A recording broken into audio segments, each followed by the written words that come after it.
Welcome into the Todd Bowles Show. Casey Phillips here with head coach Todd Bowles. Man, just to start with, what is it like to wake up on a Monday morning and know that your team is sitting atop the NFC South standings after where you were heading into the bye week, to just know what you guys have accomplished? It's a good feeling, but it's only a good feeling for 1 week. You know, you get to feel it, but you know you got some work to do, and we got some games to win. So it's great to be there. Now we have to stay there. I was thinking about how this team has been able to overcome sort of a mid-season little slump there, and then also in this game even, it was a mid-game slump, and it is not a given that teams can overcome either of those things, go against some momentum that's happening. What do you think it is about your squad and the makeup that has let them be able to come back and fight against some of those moments that maybe other teams might have gotten lost in that momentum? Great leadership from the veterans, Levante, Mike, Hold them back in. Baker, Tristan, Vita, Wynn, all those guys, the way they were made up coming into training camp and understanding each other. They all get along, they all hang out together, they all talk with each other. So when you get in those kind of battles, you know, it kind of comes out. It kind of comes out and the metal starts to show, and things we learned from the first half of the season are kind of helping us win the second half of the season, even if we're not at our best. We've talked about how last year the scoring a touchdown on the opening drive was an elusive thing. Now you guys, sixth game that you've done it so far this season, this last week, and offense came out firing this week for sure. Tell me what was working so well early for them. Just execution. We popped some plays here and there. We got some passes down there. We went down the field methodically, got a touchdown, and scored again. And then we got to do it for 4 quarters, though. We got to play for 4 quarters.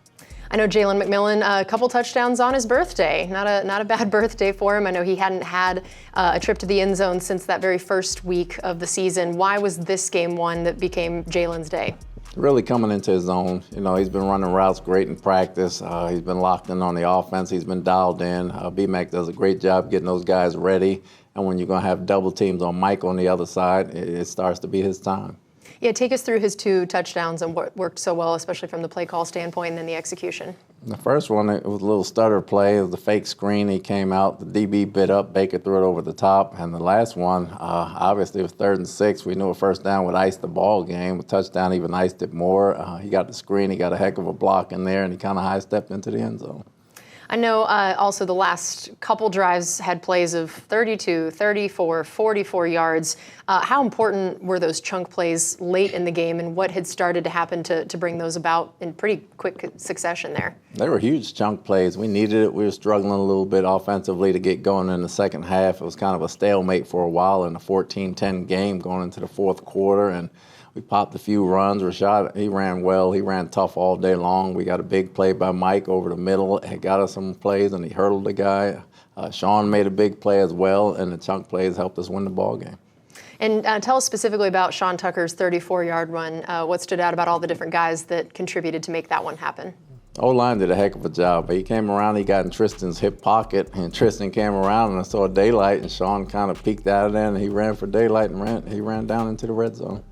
And then Mike Evans, I mean, man, we just keep thinking there aren't things that he can do that'll make our jaws drop. And then him hurdling a guy like he's a young little early 20s guy out there. Tell me what you saw from Mike, and especially just the yak of that, where I know that has always been a thing for him, where he makes these incredible catches but then isn't always having as much yak maybe as some other guys. So what did you see on that play? It was a huge play for us. He came over the middle. Baker made a great throw. Mike caught it over the middle. He caught it in stride, allowed him to run. And then Mike who Evans, knew he could hurdle like that? At that age, he did a heck of a job hurdling and getting extra yards for us. I know also Cade, his 20-yarder, 44-yarders, which included a new career long for him. And that was another one with some incredible yak of carrying a guy basically down the field. What did you see from those couple big plays from him? His hair's growing back. Oh, see, every week we talk about this. And now that his hair is slowly growing back, the strength his is returning. hands are getting a lot stronger. No, Cade is very tough. He's very tough, very solid. Once he gets the ball, he catches it. He caught it in stride as well. He made a heck of a play, and he tried to hurdle the guy. Not as high as Mike, but you know, we'll give him an 8.5. An 8.5, that's not bad. You know, I know that having 3 running backs that can all get used in any one game is really exciting, but we saw, especially when one gets hurt, how important it is to have that many guys at your disposal, where, you know, Rashad ended up stepping up so big, especially while Bucky was out, of 90 yards rushing, 19 yards receiving, plus both a receiving and rushing touchdown for the first time in his career. What did you see from Rashad's game and the way that he stepped up to fill that void when Bucky was out? So a lot of toughness. He made a lot of tough inside 19 runs. That was a yards tough receiving. defense he was going against. He broke some runs early in the game. the He first broke time some in runs his late in career. the game. But he played a very physical football game, and that was good to see. He went out on the edge. He dipped his shoulder on the defensive back a couple times, and he played a very physical ball game for us. I know also he has now passed Warwick Dunn and James Wilder for the second most receiving touchdowns by a running back in franchise history, trailing now only Mike Allstott. Why has he excelled specifically in that area? Outstanding hands. He's pretty much a wide receiver back there with moves and big enough to be a running back as well. So he can do a lot of things. He has a lot of jobs. When you have great receivers, that opens things up as well, and a very good tight end. So he's benefited from a lot of guys being double teamed, and he's benefited the fact that he's very good in the open field, and he has outstanding hands, and he has a very good feel for the game. So he doesn't get enough credit for how mentally smart he is when he plays the ball game, but he's a very smart player. And then tell me for Bucky, the plans using him going in, because I know he'd gotten a little banged up the week before and then ended up getting banged up more during this game. What had been kind of the plans for how you'd wanted to use him? And then what do we know about potentially moving forward, how this could affect the way you use all three of your backs? We wanted to start using him in this game early on. He never really got loose, and the back kind of tightened up on him. So we had two other running backs that we knew we could play, so we decided to rest them, and those two guys came through. But going forward, we want to see how healthy he is, and he gets some rest, and his back loosens up a little bit, then he'll go back to doing everything he's done. And then Sterling Shepard, 4 catches, 63 yards, but it included a 22-yarder and then big third down conversions on a 3rd and 8 and a 3rd and 11. How important has he been when maybe it's not even volume so much of catches, but it feels like he always shows up in kind of the bigger moments? He's been a blessing. He's been a blessing for us. He's been our Energizer bunny. He's great inside, feeling routes through. He has a lot of quickness and speed in there. Plays very tough, outstanding hands. So he's been great for us to have. All right, we're going to take a quick break. We'll be right back with more on the Todd Bowles Show.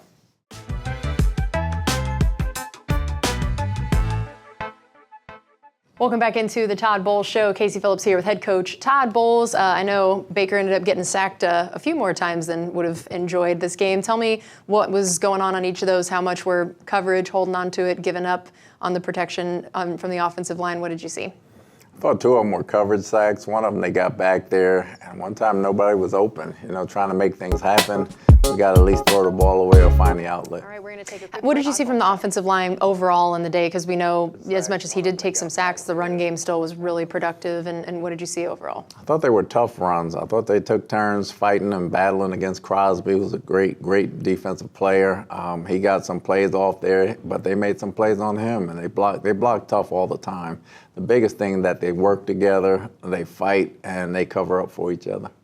And then I know also, as much as the sacks also were more than you would have wanted, the interceptions, I'm sure Baker would love to have a few of those back. What seemed to happen on each of those individual plays? And with the increase in some of the interceptions lately, does it feel like there's any common threads, or have they all sort of been their own unique situation? They're all unique, but the biggest thing is we can't turn it over in the scoring zone. You got to take that sack, and we got 3 points if nothing else. We can't give that up and just throw the ball up in there. That's going to be huge. The screen play, the guy made a heck of a play, batted the ball, and he got the catch on that one. But the interception one, we're in the red zone, or we're getting ready to score. We got to take care of the football better in that area. And I know, just looking at his game overall, how would you evaluate it when you look at the fact that he started, 8 of 9 for 92 yards, 2 touchdowns, had 110 yards in the first quarter, which was his second most in the opening quarter as a member of the Bucs, and then ended really productively on offense as well, but just those big turnovers in the middle. How do you evaluate his game looking at the big picture? He won. I would say he's a winner. That's the biggest thing. Grade-wise, you don't grade well when you have 2 interceptions. Regardless of whether you win or lose, you don't grade well when you have 2 interceptions. But we're not going to play perfect football. It's not meant to be played perfect, but we play winning football. He plays winning football. And then flipping over to the defensive side, Levante just making his impact felt very quickly in the game. We saw that had the sack and the fumble recovery, and knew this would be an important game for him with missing so many other inside linebackers, Brock Bowers being such a big part of their team. What did you see from how Levante handled that challenge with a lot of moving parts around him on the defense? He was huge. A lot of times he was the only linebacker out there for the most part. But the sack was huge. The fumble was huge. Everything he did from a tackling standpoint, a leadership standpoint, an energy standpoint. Even at halftime, coming out of the locker room, he was huge with a halftime speech, and everything just flowed right along. Everybody falls right in line. His 19 fumble recoveries since entering the league lead all players, and he has 37.5 sacks now in his career, which is just 1.5 behind David Logan for 6th place in team history. Thinking about those numbers with his position in particular, especially the sack numbers, take us through his sack and then just why he is so effective at that at a position that's not always the numbers you're going to get. Well, he didn't have much to do on the sack. He kind of ran straight through. He was wide open, but I've seen a lot of people miss those. But he accelerated and he got to the quarterback and he drew it up as planned. So his sack totals, what he does, the way he disguises them, the way he can beat running backs when he goes back there on a normal basis really helps us.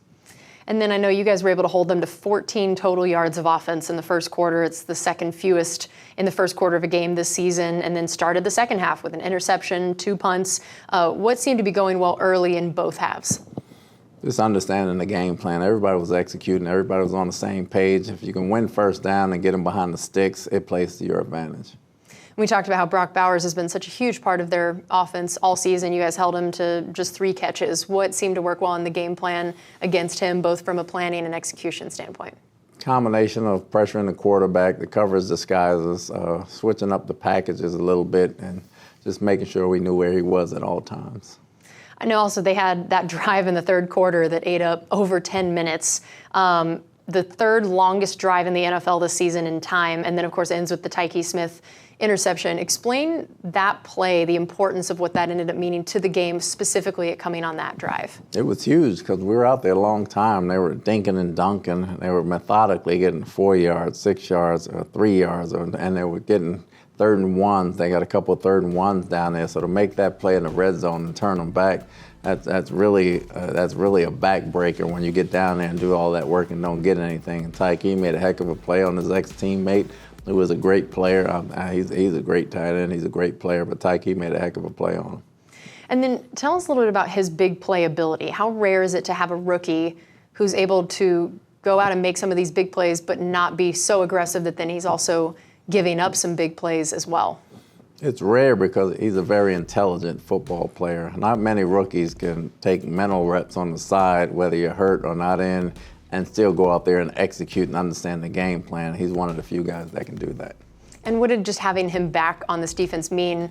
I mean, in his own right of just having Tykee and what that means, but then when you did have so many other injuries going on, how big was his just presence out there? Oh, he was huge because Izzy had to go back to safety and play, and Merriweather had to play, so we were kind of short on guys, and those 3 guys are interchangeable at all 3 positions, which helps a lot, and we needed every one of them.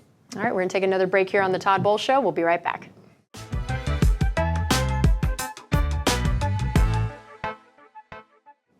Welcome back into the Todd Bowles Show. Casey Phillips here with head coach Todd Bowles. We've talked about how you've had all these injuries. I mean, you already knew you'd be without Joe Tryon-Shoyinka, KJ Britt, JJ Russell, Mike Edwards, Jordan Whitehead, Josh Hayes. I feel like I could go on. It sounds like Santa's list of who all he's bringing toys to. So what was it like to, yet again, have so many injuries on your defense and in that back half of it, and to also have a few of them, again, come so late in the week? How do you, as a coordinator, deal with all of that in your game planning and then also losing people mid-game as well?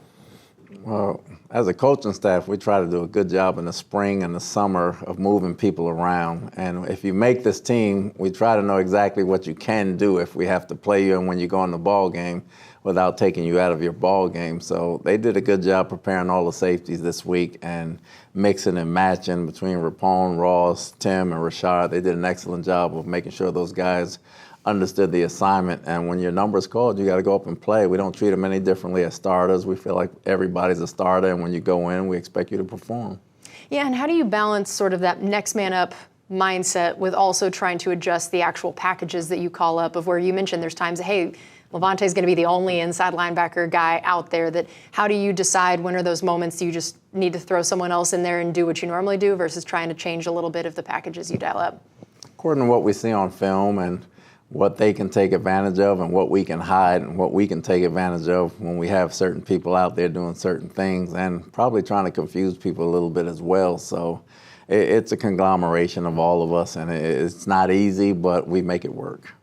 And then you mentioned Merriweather having to come in. He tied for the team lead in tackles with Levante. He had a sack, almost a pick, which I know you give zero credit for almost picks, but I always enjoy bringing them up nonetheless.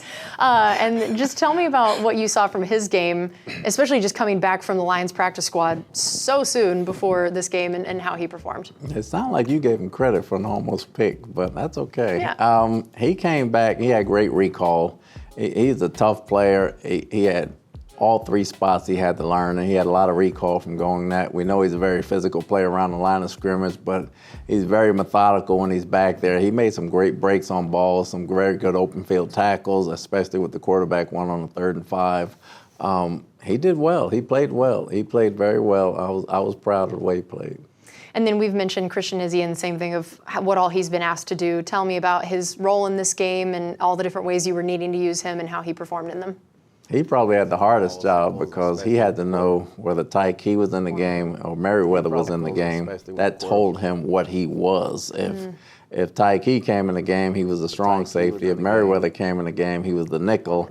Then when Wynn went out, it kind of even complicated things even more. So he went to free safety, and he had to do some things there. When Tavier came in, then he was a dime safety, so he had to know about 4 or 5 spots, and depending on who was in the game, if he saw them, he had to change his role up, and he did excellent. And then I know you had your new punter out there, Jack Browning, in his first game. What did you see from his performance? Rookie jitters a little bit. Hopefully he got that out the way, as well as the kickoffs as well, and I think he'll get that out the way. He'll be better next week. And I also know it was My Cause, My Cleats. Tell us what you were sporting and why that was important to you and just what you like about that initiative.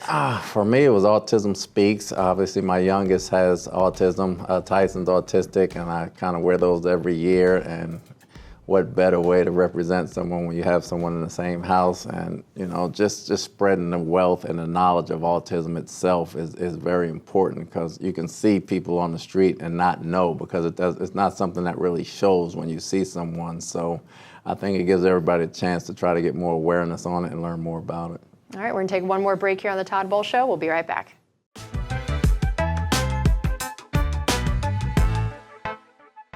Welcome back into the Todd Bowles Show. Casey Phillips here with head coach Todd Bowles, facing Jim Harbaugh now for the first time since he's back in the league. Tell me what you know about him as a coach and what you think he's brought to this team already.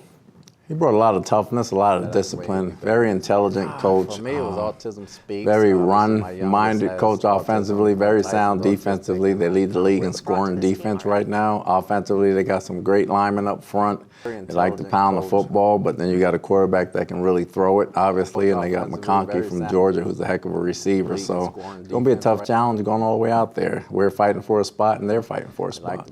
Yeah, tell me what stands out to you about Justin Herbert and the way he plays the game.